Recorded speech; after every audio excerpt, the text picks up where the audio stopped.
Did you check TikTok this morning? Instagram before bed last night? Of course you did. We all did. Here's a question that might surprise you. Did you know there's a single federal law that determines what you can see and what you can't see on those platforms?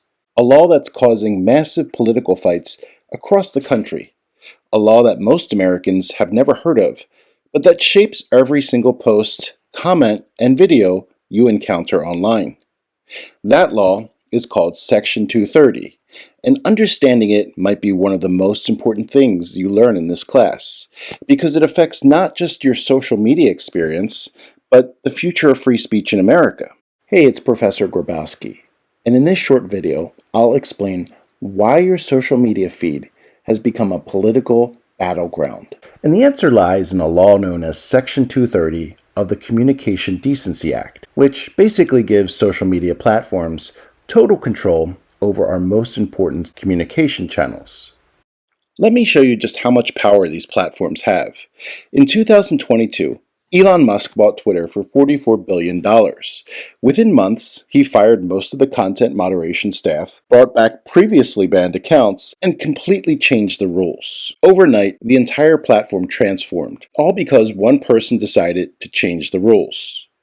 That should make you think. Not because Elon's changes were good or bad, but because it shows that a handful of tech executives have more control over public discourse than any government official in American history.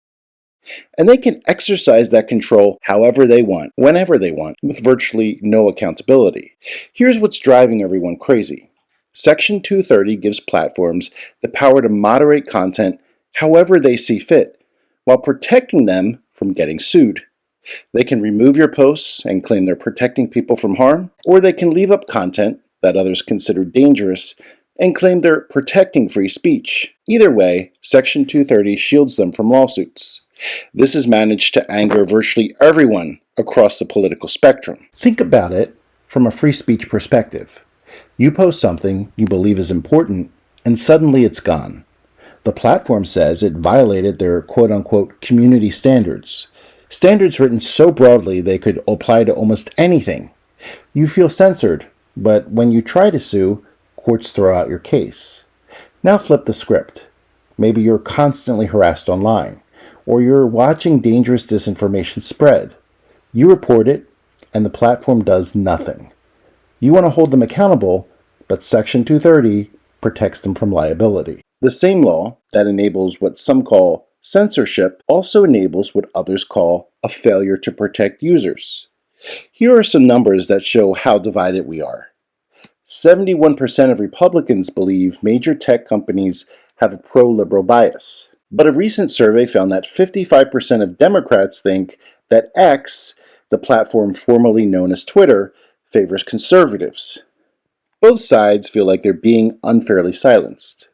Politicians from both parties want to change Section 230, but for opposite reasons. Republicans want to stop platforms from removing content. They say platforms are censoring conservative voices. Democrats want platforms held more accountable for harmful content. They say platforms should face liability if they don't stop hate speech and misinformation. So, how did we get here? The answer takes us back to the 1990s. There were two early online services. Think of them as the grandparents of social media.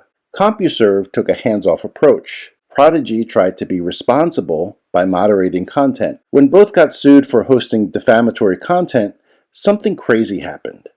The court said Prodigy was liable because they were acting like a publisher by moderating content. But CompuServe wasn't liable because they were just a neutral distributor. The message was clear. If you try to clean up your platform, you'll get sued. If you ignore harmful content, you're protected. This threatened to turn the internet into what one congressman called a cesspool. So Congress passed Section 230 in 1996. The law says platforms can't be treated as the publisher of user-generated content, regardless of whether they moderate it or not. And here's the amazing thing. Section 230 worked. It worked so well that it basically created the internet as you know it today. Without Section 230, we probably wouldn't have Instagram, TikTok, YouTube, Twitter, Reddit, or even comment sections. Every platform that lets you post, share, comment, or upload exists because Section 230 protects them from being sued into oblivion. Imagine if Instagram could be sued every time someone posted something harmful. They'd either have to hire lawyers to pre-approve every single photo and caption, which would be impossible with billions of posts, or shut down entirely.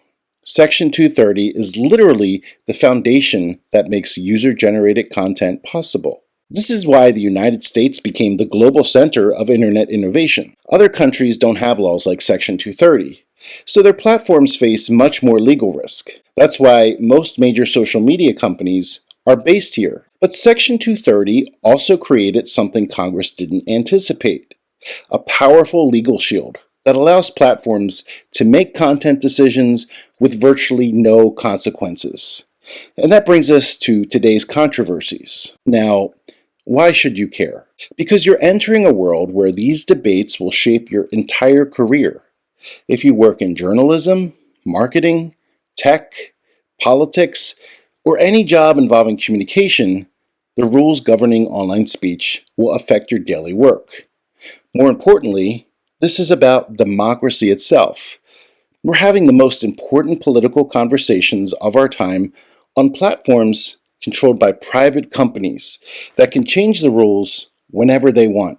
The fundamental question is this: in a digital age where a few private companies control what has become the modern-day public square, who should decide what speech gets heard? Should it be the platforms themselves, the government, or some new system we haven't figured out yet? Whatever answer you come up with will determine the kind of society you'll live and work in for the rest of your lives. So, as you scroll through your feeds today, remember that every post you see, every comment that gets removed, every account that gets suspended is the result of decisions made by private companies, exercising power that Section 230 gives them. These aren't natural outcomes. They're choices made by people who have enormous influence over what you think and how you understand the world. The future of free speech in America may depend on how your generation decides to resolve these questions. Section 230 gave us the internet we know today, but it might not give us the internet we need for tomorrow. That's up for you to figure out.